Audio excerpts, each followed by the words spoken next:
What's going on, everybody? Welcome to another brand new installment of Renegades Reviews, exclusively here as always on the Casa D18 Studios channel. I, of course, am your host, the Renegade JJ Williams, and today's episode will also be replayed 1 hour later on the Jeff Meacham Network, as it always is on the Fridays where they do not bring you the dads, not always on wrestling. Thank you very much, Mr. Meacham, for allowing us to invade the time slot.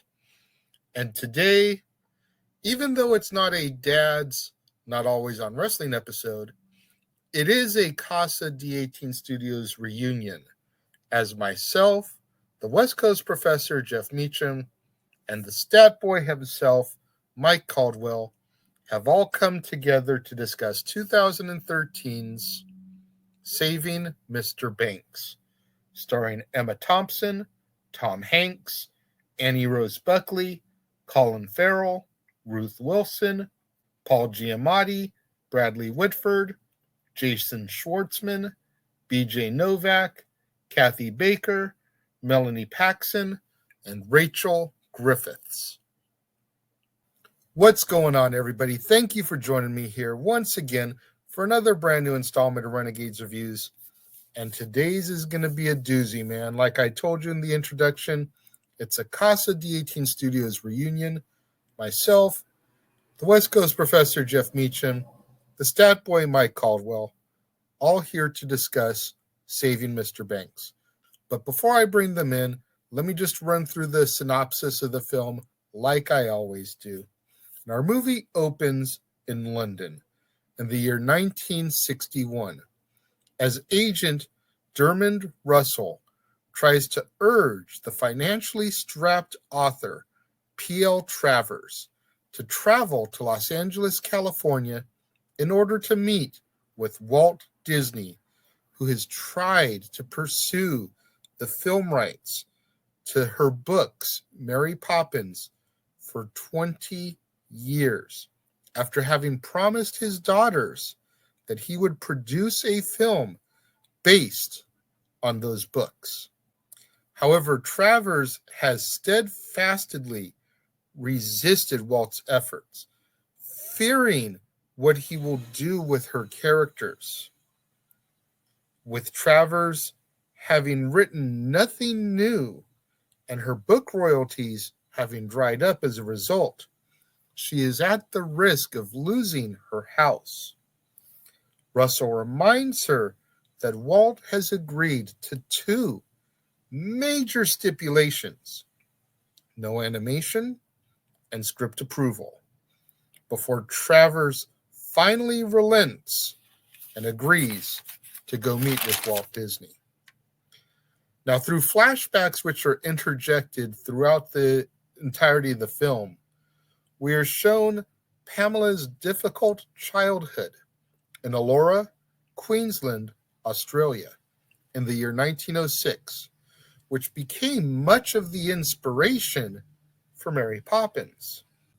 Now, Pamela, whose real name is Helen Goff, idolized her loving and imaginative father, Travers Goff, but his chronic alcoholism resulted in repeated dismissals from his jobs, strained his marriage to his wife Margaret, and caused Margaret to even attempt suicide. Now, Travers Goff died from tuberculosis when Helen was only 7 years old.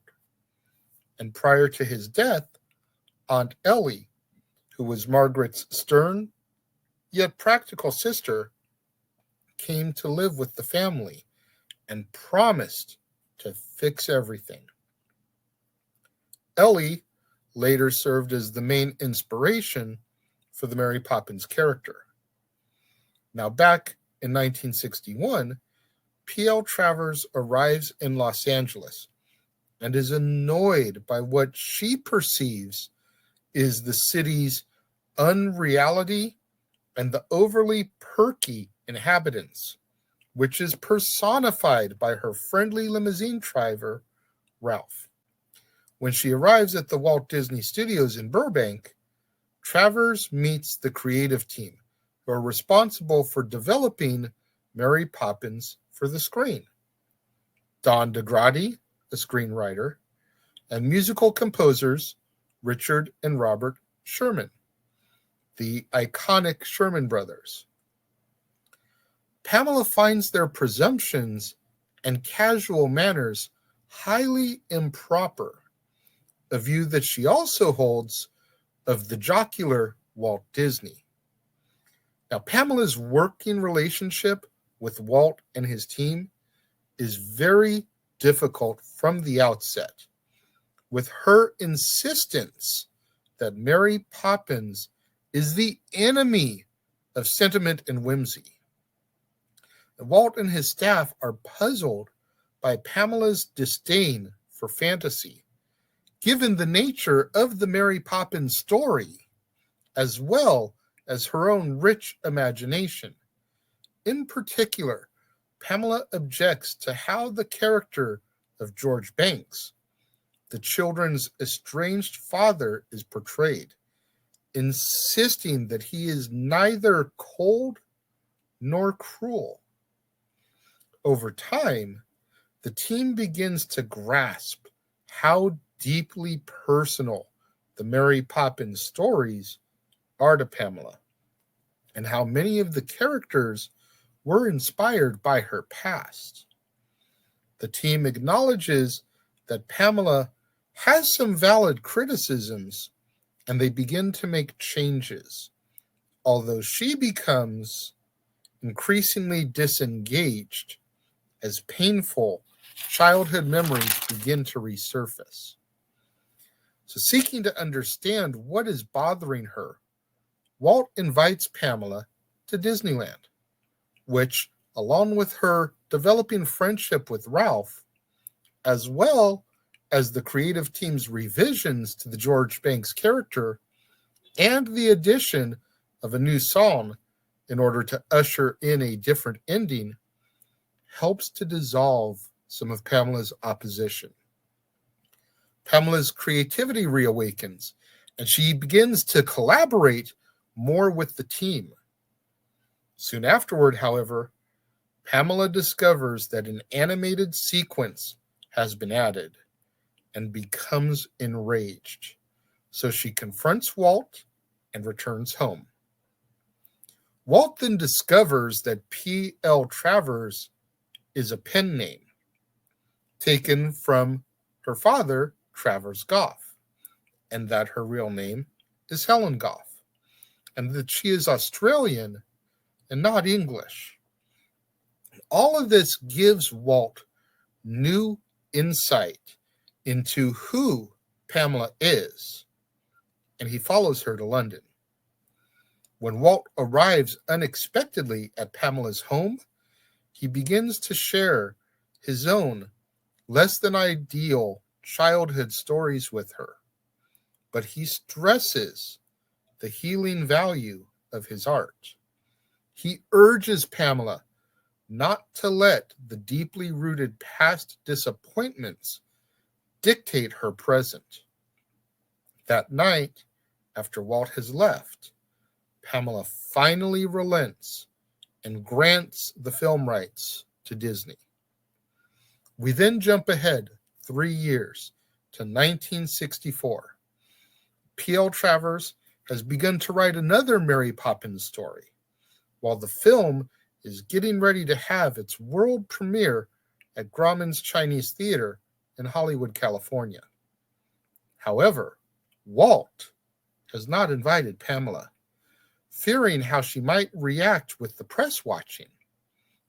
Prompted by Russell, Pamela shows up unannounced at Walt's office, so he reluctantly issues her an invitation. Initially, Pamela watches Mary Poppins with a complete lack of enthusiasm, particularly during the animated sequence. However, she gradually warms up to the rest of the film, becoming deeply moved by the depiction of George Banks's personal crisis as well as his redemption. Ladies and gentlemen, I mentioned in the offset at the beginning of this show that today's one was going to be a doozy. So let's not waste any further time. Let's go ahead and bring in the man, the myth, the legend, the West Coast professor himself, Jeff Meacham, as well as the stat boy, Mike Caldwell. Gentlemen, thank you for joining me once again here on Renegades Reviews. It's the second time we've done this. We've done the whole reunion angle on the show, and it feels good. It feels like it's the right time of the year, you know. As you can see in the background, the parks are decorated for the holidays now. The holidays are all about family. Oh, why are you doing Christmas? Not even Thanksgiving yet. Thanksgiving's about family too. Gosh darn it, okay? So we've got the family here to discuss Tom Hanks as Walt Disney. And Jeff, we'll get to you in a minute, but what surprised me was the fact that Statboy here, good old Mikey, wanted to be part of this show, because I distinctly remember a time a long time ago in a galaxy far, far away when this bearded wonder down here was a cast member for the Mouse. You know, Uncle Walt, although he had been gone for many a year, was his employer. And yes, he was. He had the ability to go to a cast member screening of this film and brought me along with him. So we saw the film, I believe it was like the week before the movie actually came out. But in any event, when we saw it, you were not a big fan of this movie. You did not like it. Dare I say, you hated P.L. Travers. Yeah. So let's get right into this. You know, let's cut into this turkey. You know, you want the white meat or the dark meat? What is it about this movie that implored you to come back and discuss it with, as much as I know that you disliked it? Probably to give a little more insight as to my past as a cast member. And as you said, family is everything. So the chance for the three of us to get back together and talk about this stuff like we're in the same room, even though I'm all the way in Tennessee and you guys are still in California, you know, it's basically all that, you know. It's a movie, it's a setting that we all have great stories to tell with.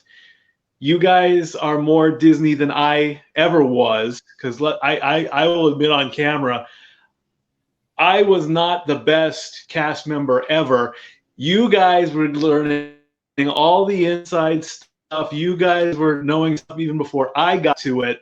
And yeah, it irked me a little bit. And I was saying, you know, you guys should have been cast members too, because you would have gone off into the stratosphere as far as the Mouse and all that. So I have back for this. This is one of those, like you said, family things. We all love Disney in our own way. I worked there. Jeff just went to the park after all these days and weeks and months, and I'm very happy that you got to go back. You know, Jay, you Renegade, you love Disney. Natalie loves Disney. You know, you can't hate Disney for. And I did dislike this movie, and we'll get into that a little bit more deeper as we discuss the movie itself. But hey, any chance I get to talk with my brothers about stuff, I love it. Fair enough, fair enough. You mentioned that you're in Tennessee and we're here in California, but Jeff appears to be right outside the Banks home there in jolly old England there, you know.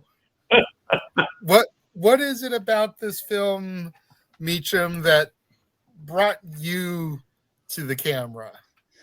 Aside from just another day to talk about your love of Disney. was gonna say I'm in front of Cherry Tree Lane because half of me still half friggin' asleep right now after a 16-hour day at the park. So plus travel. I loved Peter hi. So I've loved Mary Poppins from the very beginning. It is my all-time favorite non fully animated feature film that the company produced. It is Walt's for my money, it's Walt's ultimate masterpiece. It is the one that really let him know that he could do things beyond strictly animation. And I think getting that done when he got it done really let him be okay with passing from this existence into another plane, if you will, and letting Roy and the rest of the company move on without him. Can you remember this? Mary Poppins came out in '64, and he was gone by the end of '66. So, and this Mary Poppins very much was a labor of love for him, love of his daughters, love of the story, love of all of that. This movie, the movie that tells the story of it coming together, I fully expected to be irked at the over dramatization of it. And it was definitely overly dramatic compared to the actual story, although from what we've been told over the years, Travers was quite dramatic herself anyway. But I loved the framing of the story, and it was just great to see the story go back and forth between where she was in the 60s in her head compared to growing up and why she was the way she was in the 60s. Very great framework by the director and the entire film production team. So that's why I wanted to be on this. Mary Poppins is my jam, and I actually enjoy this. As far as JJ and I being potential better cast members, you have to remember, Mikey, I actually auditioned. I actually went in for an interview down there at TDA and got turned down flat. So, I wear this because it looks good with my Imagineering polo. Like, really, this is not authentic for what it's worth. So, yeah, I would have loved to have been a cast member, but I'm also a realist, and I enjoy living in my own little fantasy land that I did once. So. Yeah, and you also have to remember, Mikey, that I went down there and interviewed as well, and I was told that I was not energetic enough.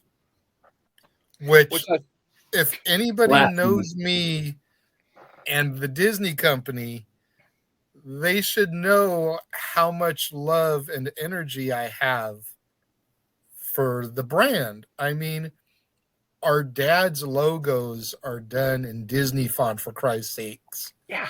For a reason. Yes. There's the W for Absolutely. Walt and the D for Disney. Like, hello, people. Yeah.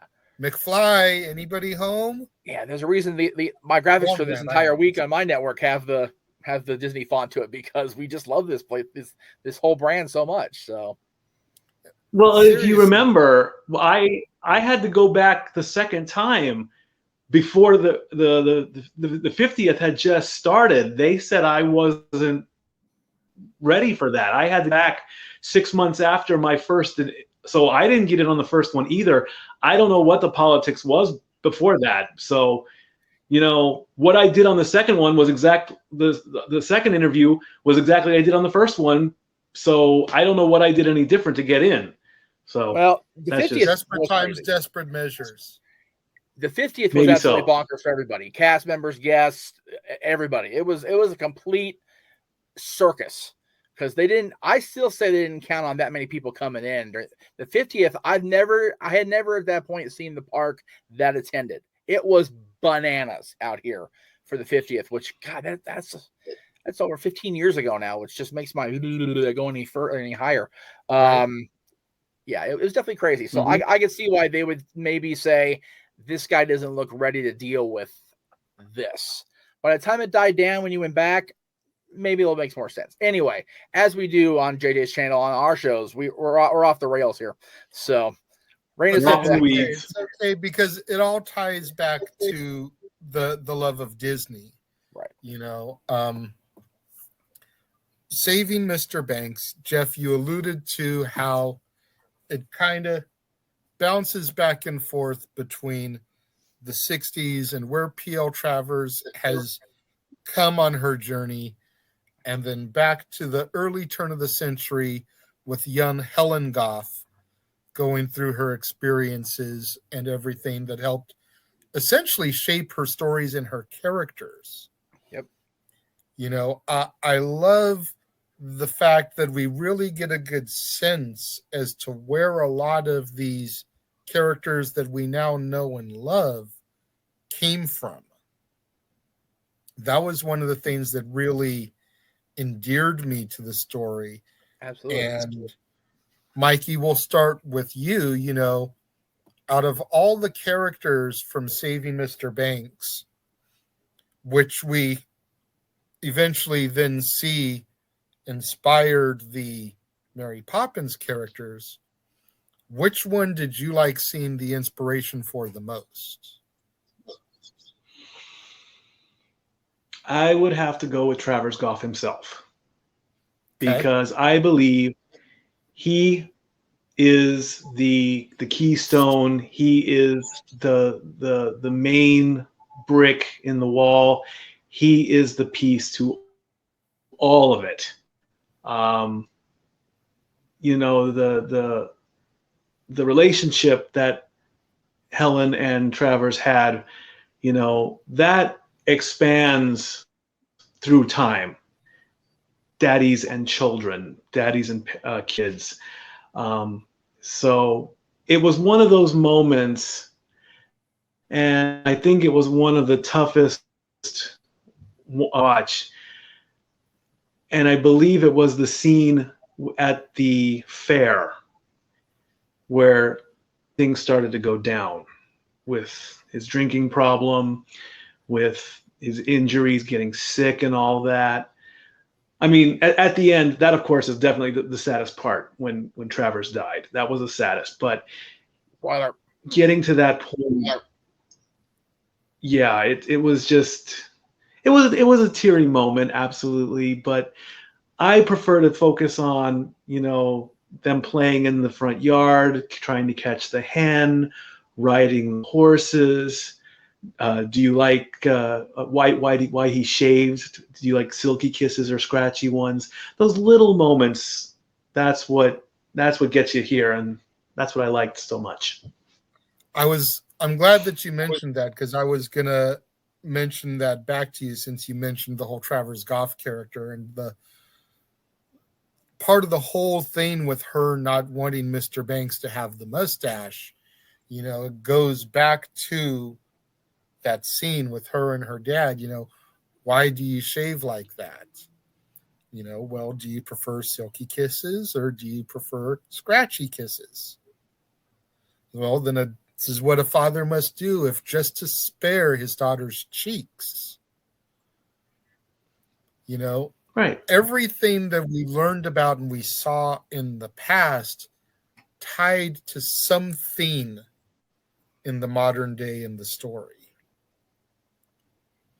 And Yep. I don't know how many people really pick up on that the first time through, unless you do like I did, like I know Jeff did, and that's to follow it right up with Mary Poppins afterwards. Right.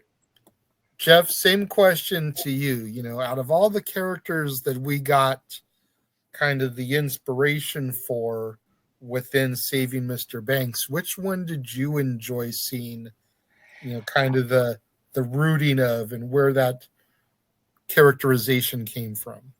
I hate to seem like a bandwagoner, but I have two, and the first one was going to be Travers anyway because of the development of the story, and that scene where Emma Thompson, God love her for being in this movie, she's so good in everything she does, talking about, you know, the change in the story of the movie where Mr. Banks is redeemed, and just it was so important to her that he have that better ending than her own father did.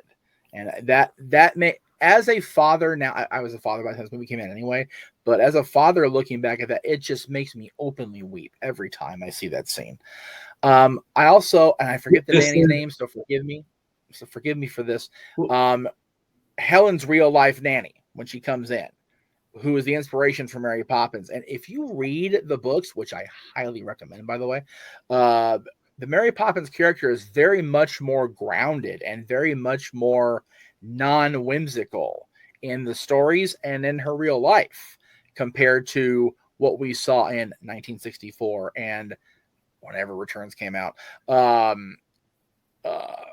Returns was 2017. Thank you. Much less of the magical whimsy and the magic tricks, period. Obviously, in real life, you're not going to see that at the turn of the century. But even in the stories that P.L. Travers wrote, Mary Poppins is much more grounded, much more gruff and stiff and just kind of not snooty, because that seems even bad even for her, but just a very different character. And I liked how she took the character, the person that was her nanny that was brought in to help take care of the family in the wake of Travers' illness, wove that into her stories, and then Walt's brain and his creative team, of course, took it a whole other way. And it was cool to see and realize as a reader of the books that character's evolution was really neat to see unfold. Yeah, I mean, PL even says herself in the film that Mary Poppins is the enemy of sentiment and whimsy. Yes. And just to correct you, it wasn't her nanny, it was her aunt, her mother's sister, Aunt Ellie. Yeah, her mother's sister. That came to help during Travers' illness. And Travers, if you remember, he wanted no part of Ellie. He's like, please, God, not Ellie. Because a lot of the reason, that you just said, how stern and strict and grounded she was. And Travers had always been that imagination, that beacon to help kind of inspire PL's mind to just run crazy. Right. For me, I think, first of all, seeing that her own nanny was called Katie Nana. Right. As they're leaving the house, like, that was so cool to me. Yes. That she just straight up lifted that, put it right in the story. That's where I got mixed up. And then Uncle Albert. The Travers horse said that the horse was Uncle Albert, that it had been transformed into the horse because they hated his laugh. And then you think about Mary Poppins and you think about Uncle Albert, the great Ed Wynn. What's his song? I love to laugh. Yep. It's just those little things that, again, when you watch them back to back, you can pick up on that stuff. Yeah. But if you just watch one or the other, like the whole Uncle Albert thing probably gets glossed over. Definitely. Unless you pay close attention. It's like, wait a minute, Uncle Albert, that's the Ed Wynn character. Yes. And then, of course, Mr. Dawes at the bank being Mr. Bell Hatchett, the manager of Travers's bank. Yes. Just great. There might have been a couple others, but those were the main ones that I really picked up on. Can't even say how many times I've watched Mary Poppins. Obviously, Saving Mr. Banks, it's less. I've probably watched it at least a good 10 times, maybe a dozen. But those are the main ones that I really pick up on watching the two stories. Definitely. We interrupt this episode of Renegades Reviews for an important announcement about merchandising. Merchandising? What's that? Merchandising. Come, I'll show you. Merchandising, where the real money's made.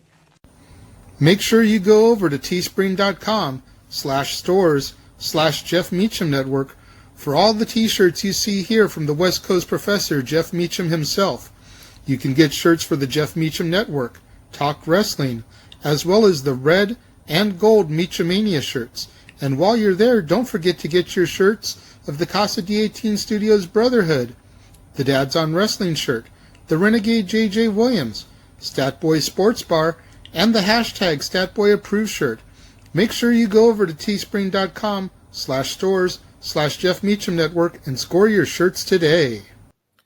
Another thing that before we get there, let's talk about some of the people that PL encounters in the story once she comes to Hollywood. You know, Don, the Sherman brothers, Ralph,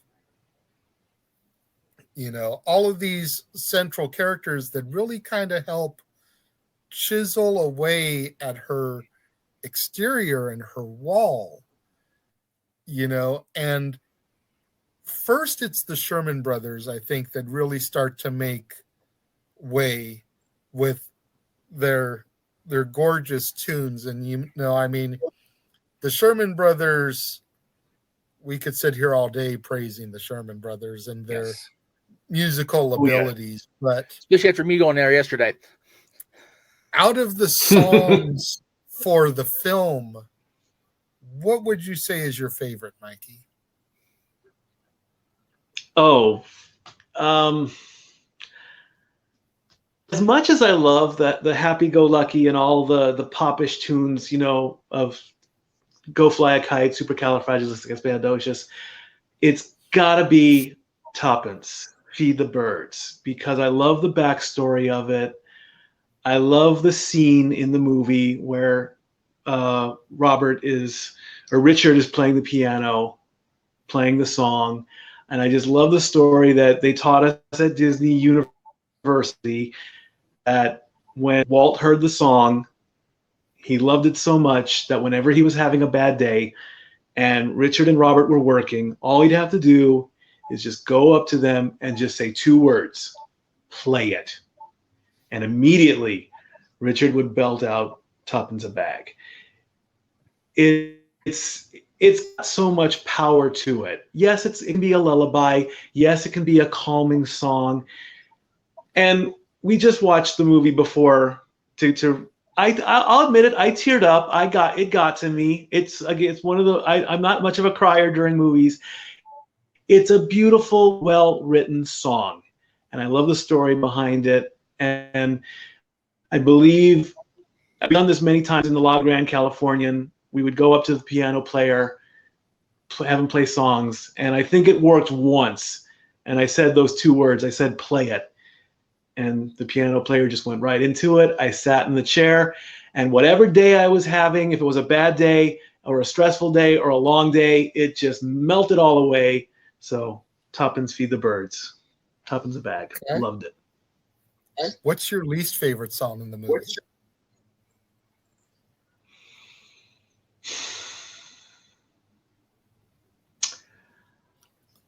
It's hard, I know, because if the Sherman songs are so great. It really is.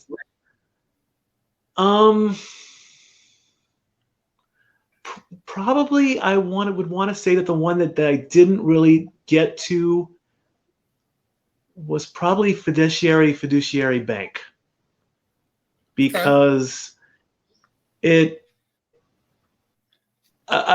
like the little comedy bits in this with Dick Van Gelder, Senior Dawes.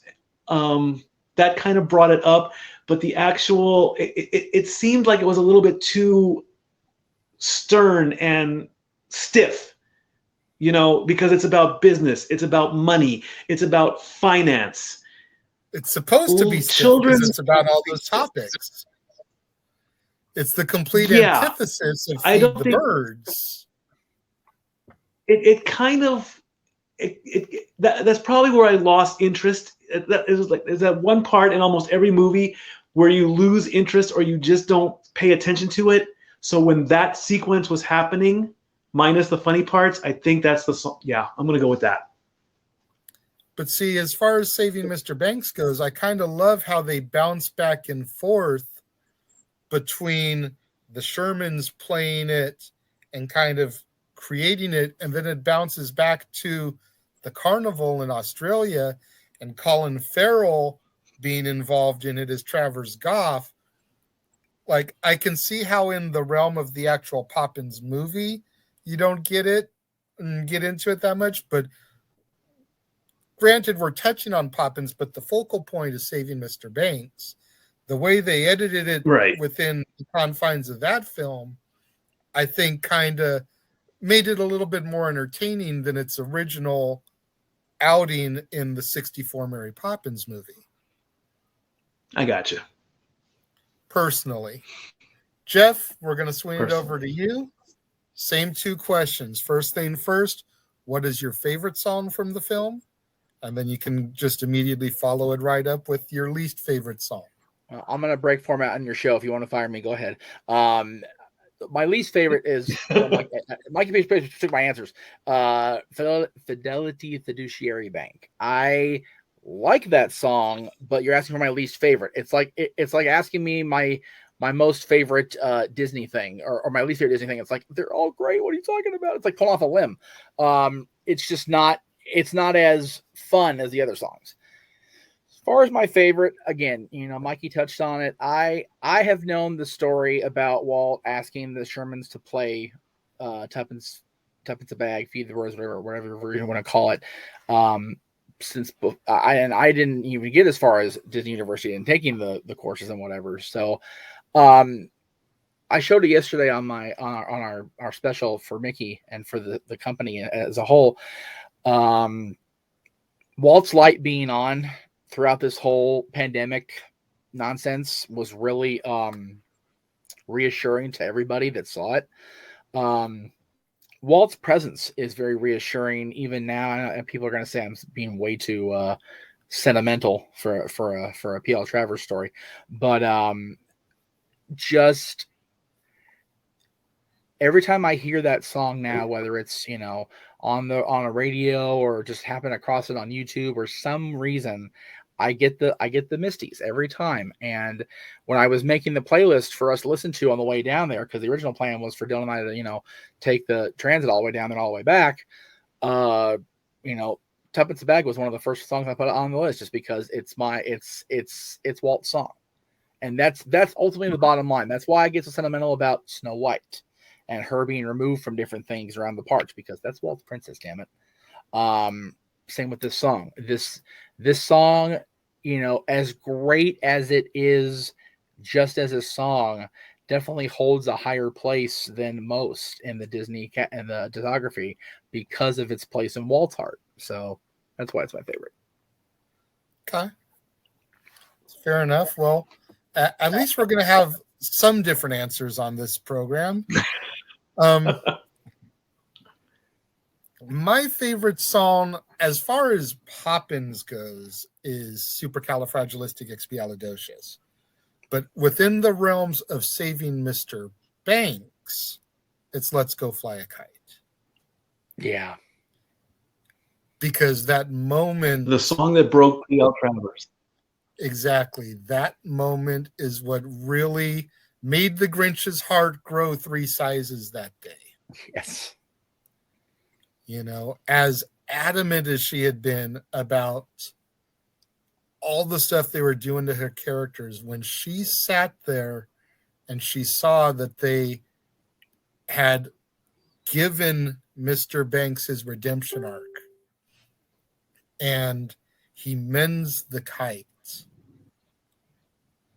and you can just see the joy overtaking her to the point where she's sitting there tapping her toe. Yep. Which Don, of course, notices. Oh, yeah. And he grabs her and they begin dancing around the rehearsal room. Something that an hour and a half prior you never thought you would have seen. Nope. It's that moment in the film where as she unsoftens and she gets mad again later, that moment pisses her off in her own mind because she let that happen. As far as like she I let my guard down. Damn him, damn that Disney, and damn those people. It's like, no, I don't want to be, guard down. I want to be. Well, she tried to revert back. I mean, immediately as soon as the song ended, she tried to right. In there, well, let's do the England. Let us go and fly a kite, but maybe I'll just let it go. I mean, yeah, she couldn't do it. She had to finally submit. Exactly. And then the flip side of the coin, the song that I always liked the least, and it's more in the Poppins realm, but it ties into my favorite. It's Step in Time. Really? And I know that may be kind of sacrilege, but I just feel like the entire sequence goes way too long. Yes. Yeah. However, if you notice, Mary starts tapping her foot very akin to PL's in Saving Mr. Banks. Yes. Just another little tie, a little nod to the two stories. But yeah, Step in Time has always been one of my least favorite ones. Again, the whole scene as a whole is cool, but it just drags way too long. Yes. You cut that scene in half, you got a great song, a great moment. It's funny you mentioned the toe tapping, because you notice when Mary up to that point in the Mary Poppins movie had been fantasy and whimsical, but not like over the top. Like, I don't give it what the father says. When he demands an explanation for all the chimney sweeps and the hoopla, I never explained anything. And she walked back upstairs like, "Yep, I did it." And he's like, "Damn, I guess." So very much like P.L. Travers, where she's got the guard up, and then she, starts to, and Mary lets her hair down, proverbially, and gets into the whole scene, and then she's right back to Mary Poppins, like, "Yeah, I did it," and walked back up the stairs, and George is just. So would that have also have happened? Would that have also have happened in the scene after taking the medicine before Stay Awake, denying that all the stuff in the chalk drawing happened? Yes. Again, that's Mary's trying to keep things level, even keel, and not have the imaginations go too wide. I think it's a great and again, they didn't think about this in 1964, but when you look back and say Mr. Banks, it's definitely an allusion to her trying to find the balance between the whimsy and the reality. And Mary just keeping the kids, okay, sure, and making them go to sleep. It was that moment where JJ made it a perfect point. Both Travers and Poppins, tapping their foot there along for whatever song it would have been. That was the moment where the guard came down, even for a brief period. So again, a great tie-in that, when you think about and you look back on both films, you go, okay, I see where they went with this. Both in the telling of P.L. Travers' story and in the over-dramatization of P.L. Travers' story and tying it into Mary Poppins, probably more than it actually was. In some cases, and under-dramatizing in others, because right. As we heard in the years since this movie, that they, as harsh as they made P.L. Travers, they made her softer than she really was. Yes. Which is very interesting to me, because I know that's part of why Mikey didn't like it right out the gate, is because they made her such a royal bee in this movie. Yeah. Yeah, that was my initial opinion, and I have said it many times that if it was not for Tom Hanks' portrayal as Walt Disney, I would have gotten up like she did, like Travers did in reality.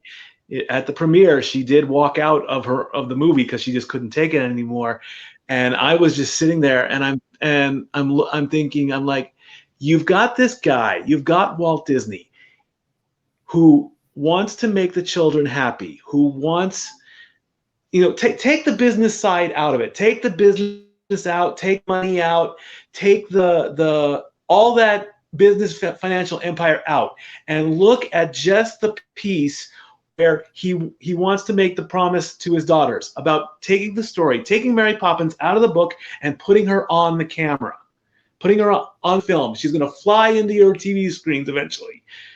Look at that. And I get it. I get it so many times. It's taken me years to get it. Emily, it's her work. And to just flat out say, no, I want it this way, like a stubborn little 5-year-old, because that's what I was seeing. I was seeing 7-year-old Ginty almost throwing a tantrum. And I'm like, he's trying so hard to melt her down, break her down, to get the film rights, to make something beautiful, to make people happy. And she's just like, no, I want, like the scene, I don't want the color red. I mean, and Walt getting right, he's like, is this a test, Pamela? You can't make a movie without red. He threw out, it's like a battle. Walt eventually won the battle, but it's like he was firing everything at her. You can't. Buses in London are red. There's red in the British flag. Mailboxes are red. Mary Poppins wore red in the Step in Time sequence. Hello, you gotta break at some point. You gotta give in, and she finally did. So kudos to Tom Hanks for that. Well, kudos for Walt Disney for that. But I mean, you know, yeah, that too. You touched on it and how you finally understand it, and I'm glad you finally understand it. You know, you've got to keep in a perspective the key line in the entire movie. The Bankses are family. The Bankses are family to me. And the moment that you can comprehend that, everything turns into a whole new light. Yep. Because I've talked to you about this 100 times. You know, you're not a violent person by nature. You are non-confrontational. No. But I have seen you get pissed when it comes to your family. Oh, yeah. And that's all that Pamela Many was times. doing, is she was taking every step to protect her Aunt Ellie, Travers Goff, and all the people that meant something to her in real life, because those people transcended into living forever, as they've now been immortalized as these characters. Jeff, your thoughts? It's funny. So this last weekend, Sylvester Stallone released the director's cut of Rocky IV. I always think about the Rocky story when we talk about stuff like this, because Sly was perfectly fine with taking Rocky's script and burying it with himself in his backyard if he couldn't play Rocky. He had to have it his way. If you look back now and think of anybody else playing Rocky Balboa, it doesn't work. It just flat out doesn't work without that Sylvester Stallone voice, performance, whatever you want to call it. He's Rocky Balboa. He is the character. You know, Travers here, PL, she doesn't want to have her characters, I don't think the actual phrase Disneyized was used, but that's exactly what they became, to a certain extent. But if you watch that movie compared to the other live actions he did, the other animated movies he's done over the year, that they've done over the years, and the hybrids, Mary Poppins itself very much is more of a, I'll say more grounded story, because I already used that word before, but you can definitely see the bits of reality compared to fantasy that they tried very hard to balance. Much like the later Pete's Dragon, which I absolutely have adored my entire life. Pete's Dragon's very much a reality, Pete's life sucks up until the point he meets Elliot, and even the whole story of trying to get free from the Gogans once and for all, and Elliot at the end letting Pete know that you've got your family now, you don't need me. That's very much what Mary Poppins was in the actual Mary Poppins movie. She shows up when the shit has hit the fan and the family needs fixing, and then when the family is repaired, she's like, okay, I can go help somebody else. And you notice she doesn't return for whatever it is, 25 years, until the bank's children are in such dire straits that it's almost, she knows. I think that Pamela behind it, writing it, basing it on her family, her acquaintances, her people in her life, felt the need to protect with every fiber of her being, with every last breath she had, to make sure that the whimsy of Walt did not overtake the powerful of Pamela and the storytelling. And I think they found a good balance at the end. The movie version, she's mad. She walks out. She wants to walk out and she doesn't. And then she tries to, argue about it. And, he tells her, Pamela, the ship has sailed. It was indeed much more intense than the real life. I mean, she was fit to be tied, so much so that any rights to any future Mary Poppins stories were completely out of Walt's hands and Disney Company's hands until as recently as when Mary Poppins Returns was developed. That was a long damn time between those two movies because of the relationship and the breaking down of it between Pamela and Walt.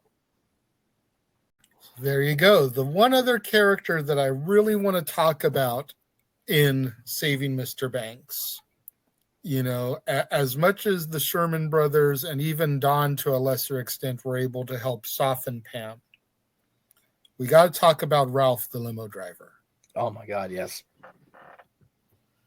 And, I've said this many a time on these shows. Paul Giamatti usually plays such a prick that it's hard to love him in anything. Yes. But I'll be damned if he wasn't the best character in this movie. At least in my opinion, because he starts off waiting there at the airport, pick her up, Walt Disney presents P.L. Travers. Oh, he does he? And he's already got that road ahead of him. Yes. And slowly but surely, he gets inside of her. And aside from the Shermans, maybe even before the Shermans, he gets inside of her. Because of that bond they build every day with him driving her to the studio and then back to her hotel. And the bond that they develop. All the way up until when she finally comes back for the premiere. Who's the one that shuttles her to the premiere? Who's the one telling her, I thought a friend of mine could use a ride? Who's the one hyping her up, telling her, this is your night, go get it? It's all Ralph. Mikey, what do you think about the Ralph character and his relation to Pamela?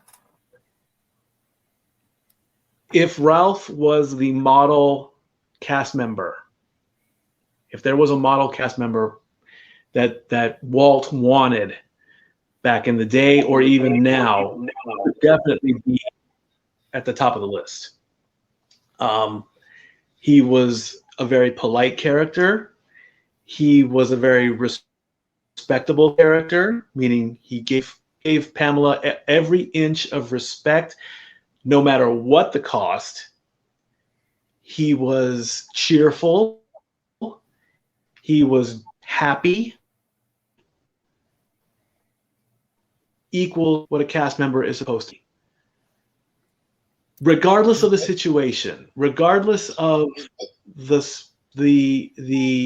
situation, they taught us that at Disney. You're supposed to be polite at all times, you're supposed to be happy at all times, and you're supposed to be respectful at all times.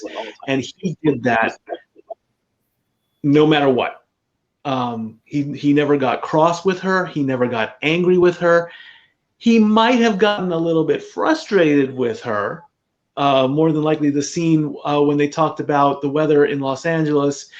The sun brings life and rain brings life. There might have been a little hint of a disagreement there. But he would have if there was a cast member award for Paul Giamatti, I would give that to him hands down. Would that award be named after, and forgive me if I am incorrect about the cast member's name, I want to say it's Oscar, the long tenured chef there? I would think so, yes. Oscar was a very humble name, right? Cast member.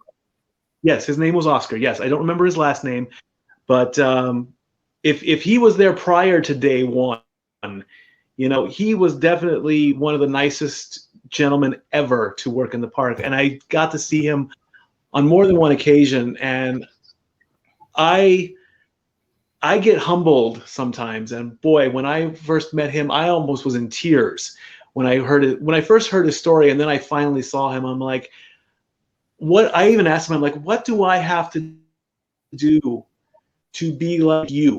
And he's like, what are you talking about? I'm like, you've come to work every day for 55 years. What do I have to do to match? And he's like, one, don't think about it. Don't focus on that goal. Just come to work. And I think he was even mimicking what Walt said. Respect the guests. Be happy with your job, and you'll have a long life with it. So, yes, there was an award for that, and we name it the Oscar 60-year cast member guy award. Give it to him. Jeff, your thoughts on Ralph? Well, I have two different. Wait a minute. We broke Mikey on Saving Mr. Banks. Oh shit! Here we go. Oh, I don't want to cry on camera. I'm sorry. So I actually have two different characters that really hit home for me on a level that I don't think, at least the second character, people don't really understand. They will because it's me, but not because of the movie.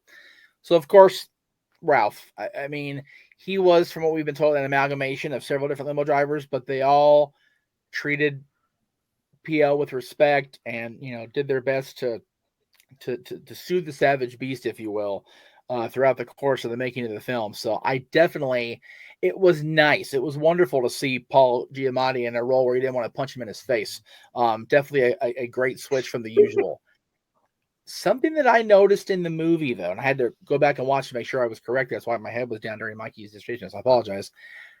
I loved that in the movie, I don't know if it actually happened in the real premiere or not, in the movie, when they're all going in and Pamela has crashed the premiere, there's Mickey offering her his arm and walking in with her when nobody else would, because she still felt like an outsider and not wanted there. And the symbol of Walt himself. Come on in. It was just so neat. It was a nice touch. Again, I don't know if it actually happened. I doubt it. I don't think it did either. I think that was something for the movie. It was still super sweet and a great nod to her, to the character in the movie, and to the overall presentation, because we talked about it a lot yesterday in the course of the hour stream we did and the 16 hours I was there, which, like I said, I'm still thank God for pre-tape, folks. Right. Mickey is the symbol of the company. He always has been. He always will be. And to have the symbol of the character, of the company, the very symbol of Walt himself, offer P.L. Travers that welcoming arm to hold tight to and to walk into that, what could have been a lion's den of a premiere, was very, very sweet and a very nice touch by the filmmakers. Well, that's what's always made the whole poster so amazing, too, is the fact that in Walt's shadow there, you see Mickey Mouse, and in PL's shadow there, you see Mary Poppins. Yes. And the last time I can really think of where that was done to such a tremendous degree was the episode 1 Phantom Menace poster, where you saw young Anakin, but the shadow cast was Darth Vader. Yes. So that's just one of the many reasons why I've always loved these posters. But I mean, you're dead on about Ralph. The fact that I can actually sit down and watch a Paul Giamatti movie and not want to punch him in his face. The only other movie I can think of where I don't want to is when he's playing Bob Zamuda in Man on the Moon. Well, again, But I don't blame almost everything else I've seen him in, you just want to reach, ball up a fist, reach way back, and assert yourself. Yes. Just have your way with him, and especially here in the last 10 or so years. Well, it's funny. I didn't mind him as Santa in Fred Claus. He did a good job in that, but it was still kind of iffy. The first time I ever saw Paul, it was Howard Stern's Private Parts movie, which, oh my God, let's take turns punching that shithead. Jiminy crickets. Just, You but are the yeah, Antichrist. to see him evolve from that, back in 1997, here we are, 20 years after the fact, playing this beautiful man, this wonderful character. Again, very, very, very great. Very nice to see him play such a sweetheart. When, like you said, usually it's like, oh God, here's Paul Giamatti. Here we go. Whose daughter, ironically, in the movie was named Jane. Yes. Another nice little touch, I'm sure, to the stories.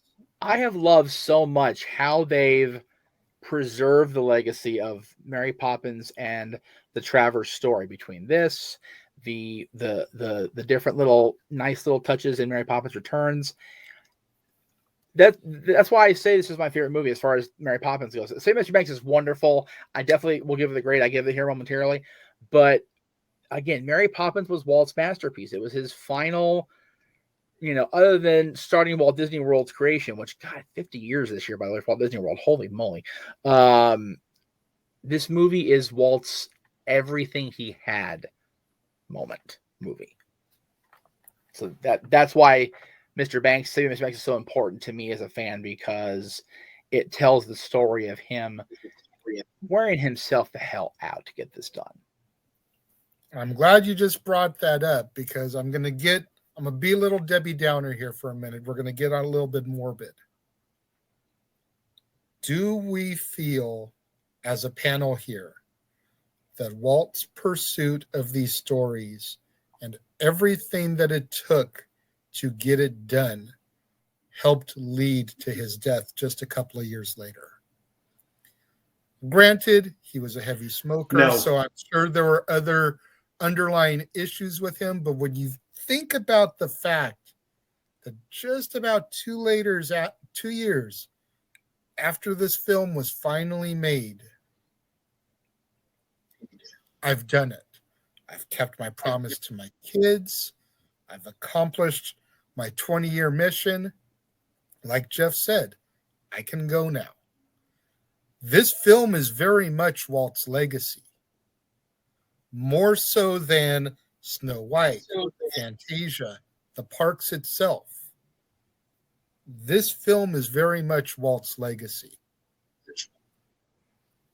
Thoughts? We'll go to Mikey. Blurted out emphatically no while I was talking, so we'll go to you first, Mikey.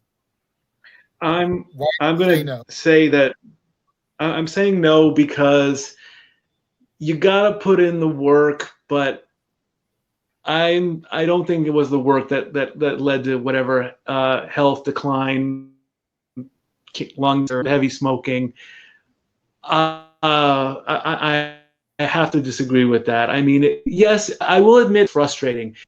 He said it. When he was having the meeting, I would have saved myself an ulcer and 20 years of work. It was his. I believe it was his life choices. If that part of his life, the smoking and all that stuff, if he would not have done that, I believe he could have kept going at least another 10 years. And he could have added more to his story. So I have to disagree with that one, bro. I'm sorry. No. It's all fine. We are all entitled to our opinions. we always love to say on these channels, subjective. One of the things that really made me think about this, though, is that a lot of people on the inside of another company with an iconic fantasy character who I love and adore even more so than Mickey the Mouse, this one being an amphibian, a frog of sorts, tend to believe that Jim's negotiations with Eisner and the Disney company and trying to get that deal done kind of led towards his passing there. So it's part of what made me think about this in a similar vein. Jeff, your opinions? Oh, Lord. Okay, so I'm a yes and no person. I know it sounds wishy-washy. Yes, I definitely think this wore him down. I also think his decision to take on the Walt Disney World project right after this definitely didn't help. Those last 2 years of him, making the plans and, getting the property bought down in Central Florida and everything that went along with it was the biggest hastener, I think, of the cancer just breaking him down. And I know that sounds like it's yes, cancer is what got him. Okay, cool. I get that. I'm not a doctor. I understand that. But the exhaustion that was brought on by getting this done, by the start of the Florida negotiations, and just all the secrecy and all the drama that went into starting Walt Disney World into being a thing. Again, he died 2 years after this, which was when Disney World had basically just broken ground. He didn't visit the property down in Central Florida until after everything was already bought. So he's having this stuff bought sight basically unseen by himself. He passes during the construction of Walt Disney World. Roy, God bless his brother Roy, the finance guy, is not the creative guy that Walt is by any means. Walt Disney World opens in 1971. Roy's gone 6 months later. It's not a coincidence for me that both of them passed shortly after they got their I did it moment. Same with Jim, like you said, Jay. Jim, granted, they didn't get the deal done in Jim's lifetime. It took another, 13 years or whatever it was. But people understand how, and again, they might, if you're watching this, you might understand. I don't know how strenuous business discussions, negotiations, deal making is on a person's heart. Not the broken heart, woe is me, the actual physical organ. That's especially when the character is something you hold so personal to you. Exactly. Like Mary Poppins, like Kermit the Frog and the rest of the Muppet Clan. Yep. It's not just some random creation. It's a part of you. Yes, it's family. The I Muppets, feel like, yeah. Go ahead, Jeff. I was going to say, yeah, the Muppets have always been family for all of us. The Muppets was Jim's family. The people behind the puppets, the actual Muppets themselves, all family. Mary Poppins and her troupe of characters is very much Travers' family. The Mickey Mouse Club core, the Sensational Six, are very much Walt's. So just all these things that lead to business discussion. I mean, this whole thing about the Steamboat Willie going into public domain in the next little while here has been crazy on the company. But it's not crazy on the company like it would have been if Walt was still in charge. That's the difference. These True. characters, these people are very much attached at the very soul to who they were born from. And, so to answer your question about what time it is by telling you how to build the watch, yes, I think it did definitely hasten his departure. All right. I think this is as good a time as any to begin the wrap up. I've been talking now for well over an hour.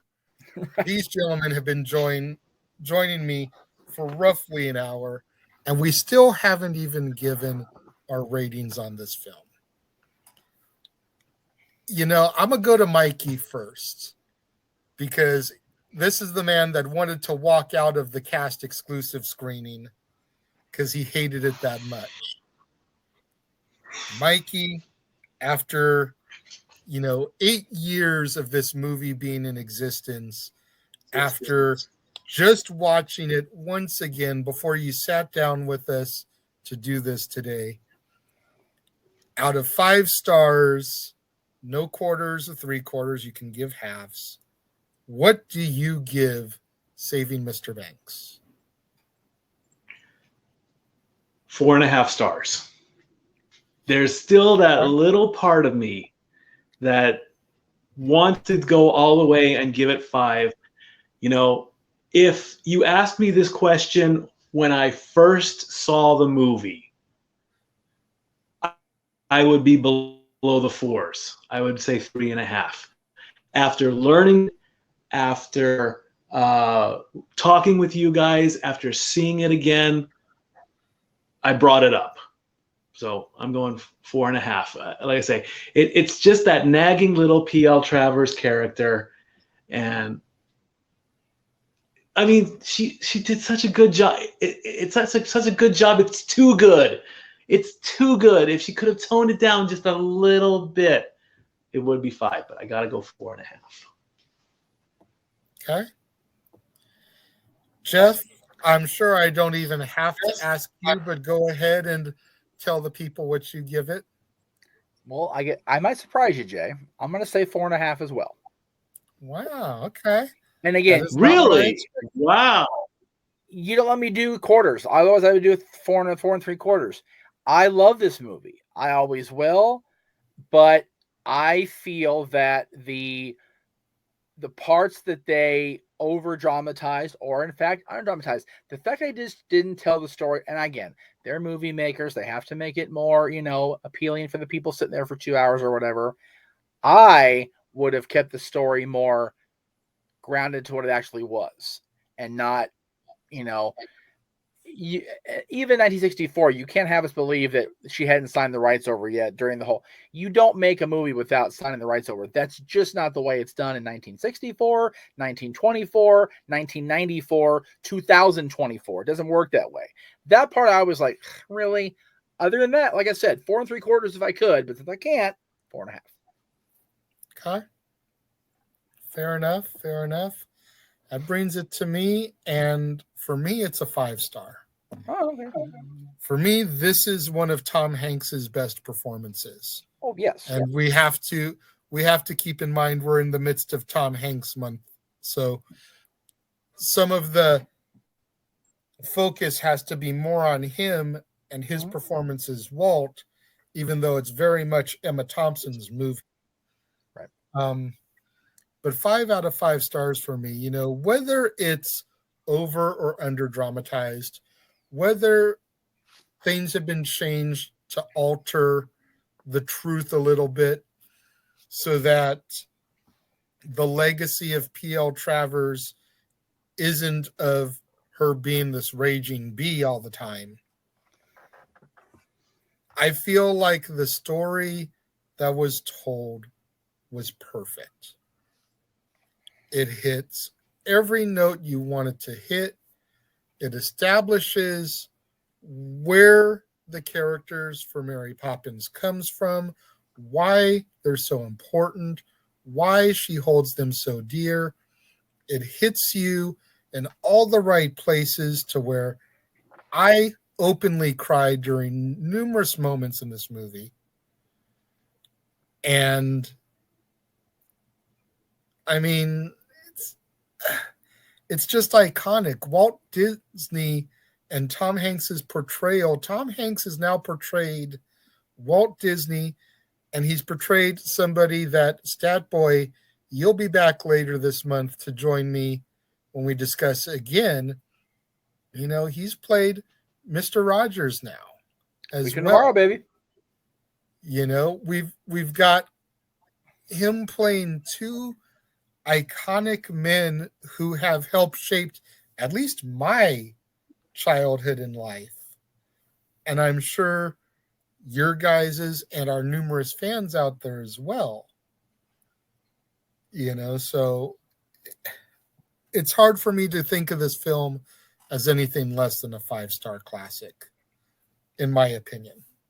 If we're going based on Tom Hanks as Walt Disney, can I go Meltzer and go 6 out of 5? I mean, really? I mean, him as Walt, shoot.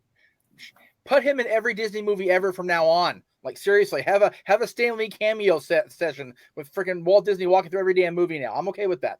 100% okay with that. If we're going to stop Tom, dude, it's 5 out of 5 every day. Overall story, 4.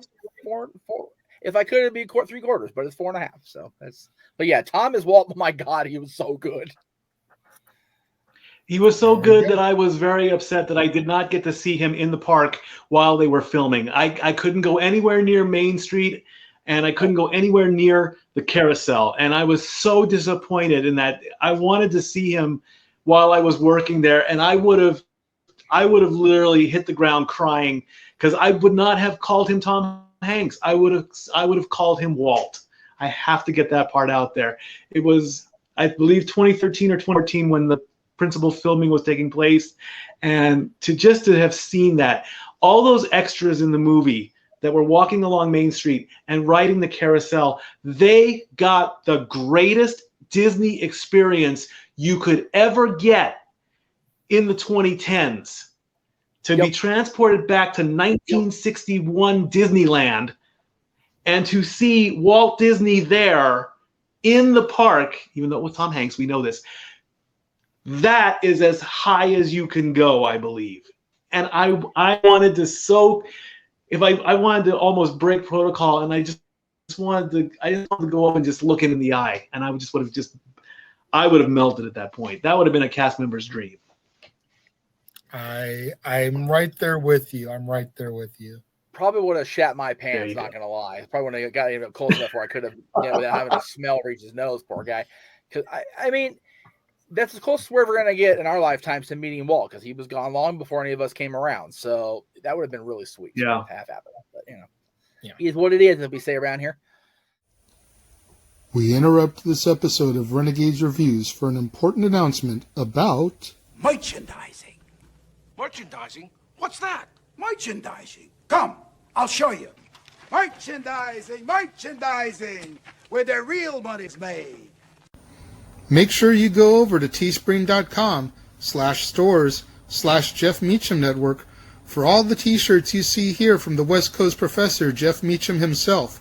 You can get shirts for the Jeff Meacham Network, Talk Wrestling, as well as the red and gold Meachamania shirts. And while you're there, don't forget to get your shirts of the Casa D18 Studios Brotherhood, the Dads on Wrestling shirt, the Renegade J.J. Williams, Statboy Sports Bar, and the hashtag StatBoyApproved shirt. Make sure you go over to teespring.com/stores/Jeff Meacham Network and score your shirts today. Mikey, we've already touched that we'll be seeing you again on this channel on the 27th as me and you discuss Tom Hanks as Fred Rogers in A Beautiful Day in the Neighborhood. What else have you got coming up on the horizon here in the next few weeks? Just continuing with Statboy Sports Bar, and continuing with football, and continuing with wrestling. We're right in the middle of Smoky Mountain Christmas at work. And then finally, after the first of the year, I finally get a break. So that's what's coming up.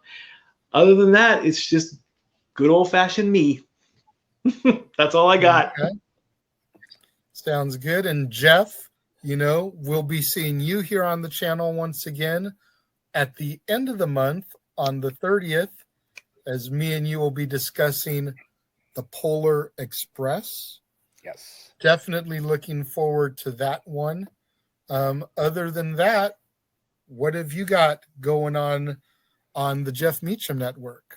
Well, this is the end of Disney week. It's been a great week. I've enjoyed every bit of it. I enjoyed working with Statboy this last Tuesday on the show, and Greg Cherry Wednesday, being at the parks yesterday, which again, the sleep deprivation is real. Tomorrow, watch along of Impact Wrestling's Turning Point pay-per-view. Sunday, watch along of Survivor Series. Help me. Monday, Mikey forgot to mention, we're actually having South by Sports Bar on a special day, Monday at 6:30 Eastern, because he can't do it Tuesday. So we're actually doing South by Sports Bar on Aaron's birthday. So that'll be interesting to see if we can maybe get Aaron in for a brief sports cameo here, right? We'll try, though. I'll bug the shit out of him because I will. But yes, we're in the midst of a 12-day in a row streak for me that I've got something going on. It'll be next Friday when you and I present Dad's Always on Wrestling best moments from the best matches from the Undertaker. That'll be my last day where there's something definitive. A lot of things going on. There you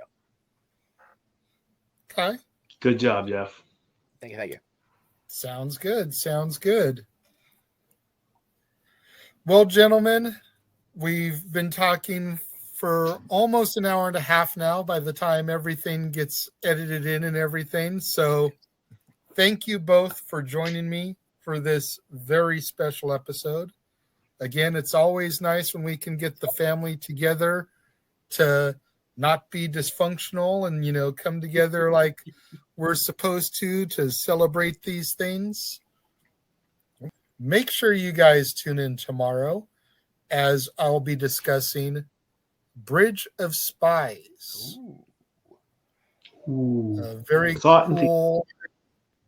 Very cool World War II era spy flick that I just watched. I still need to write my review and everything as we are filming this. Right. But rest assured, everything will be together to go for that. But looking forward to covering that one tomorrow, right back here on the Casa D18 Studios channel. Right back here on an all-new Renegades Reviews. To all my loyal fans and viewers out there that have tuned in for the premiere, watching along, leaving your thoughts and comments all the way over there next to Jeffy and Mikey. Thank you very much. Wrong way, Mikey. There you go. Thank you very much for joining us today. Likewise, all the loyal fans and viewers that tune in just a little bit later in the day, watching on demand, leaving your thoughts and comments underneath the tracks of Main Street there. Thank you very much. Greatly appreciate each and every one of you. I know all three of us appreciate all of our loyal fans that tune in on a regular basis and join us for whether it's an appetizer and an ice cold beverage on the sports bar, or you grabbing your Pepsi and your concessions from the snack bar to watch an episode of Renegades Reviews, or whatever you've got on deck when Jeff decides he gets an itch and wants every to other damn thing I do. Yeah. As he does, sometimes randomly streams while he washes dishes and stuff. So hey, I was bored. Whatever. We all enjoy you guys tuning in and boosting those viewership hours. Still trying to get myself monetized here. Thank you all for tuning in and joining us today. And the three of us, we will all see you next time.